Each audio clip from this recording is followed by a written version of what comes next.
भाजपा सांसद सुधांशु त्रिवेदी ने विश्व एआई शिखर सम्मेलन पर पीएम मोदी की तारीफ की। उन्होंने कहा कि भारत में विश्व एआई शिखर सम्मेलन का आयोजन हो रहा है। 100 देशों के वैश्विक प्रतिनिधि आए हुए हैं। ये हर भारतीय के लिए उत्साहित और आनंदित करने वाला सुखद और गौरवशाली क्षण है।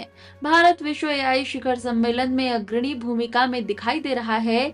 ये प्रधानमंत्री नरेंद्र मोदी के दूरदर्शी और कुशल नेतृत्व के कारण ही साकार हो पाया है। साथ ही त्रिवेदी ने आलोचकों पर भी तंज कसते हुए कहा कि जो भारत को नई तकनीक अपनाने में असमर्थ बताते थे, उन्हें अपनी गलती स्वीकार करनी चाहिए। भारत में विश्व एआई शिखर सम्मेलन हो रहा है। 100 देशों के प्रतिनिधि आए हुए हैं। संयुक्त राष्ट्र महासचिव एंटोनियो गुटरेस, फ्रांस के राष्ट्रपति इमैनुअल मैक्रोन के समेत 22 देशों के राष्ट्राध्यक्ष हैं। विश्व की सभी प्रमुख आईटी कंपनियों के प्रमुख आए हुए हैं।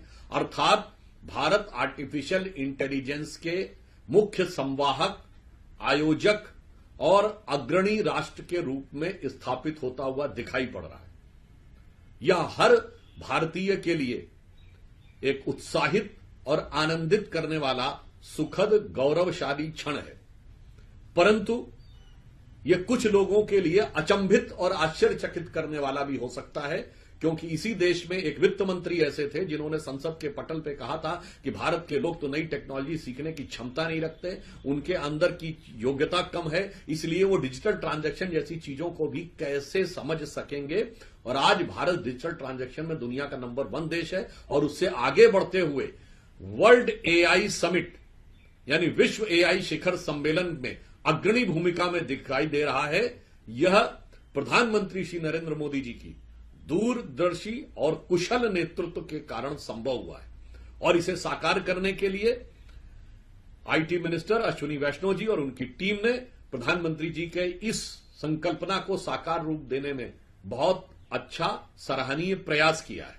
परंतु वो लोग जो कहते थे कि भारत नई टेक्नोलॉजी को एडॉप्ट करने की क्षमता नहीं रखता है, मुझे लगता है उन्हें इस एआई समिट के शानदार सफल आयोजन के सामने कम से कम अब अपनी गलती को स्वीकार करना चाहिए। यह समकालीन भारतीय इतिहास के सबसे गौरवशाली क्षणों में से एक है और अमृतकाल में भारत विश्व का टेक्नोलॉजी में और सबसे नवीन टेक्नोलॉजी में नेतृत्व करने की क्षमता रखता है, एक अग्रणी भूमिका निभाने की क्षमता रखता है। यह उसका प्रमाण है और इसके लिए हम प्रधानमंत्री श्री नरेंद्र मोदी जी के प्रति आभार व्यक्त करते हैं पार्टी की तरफ से।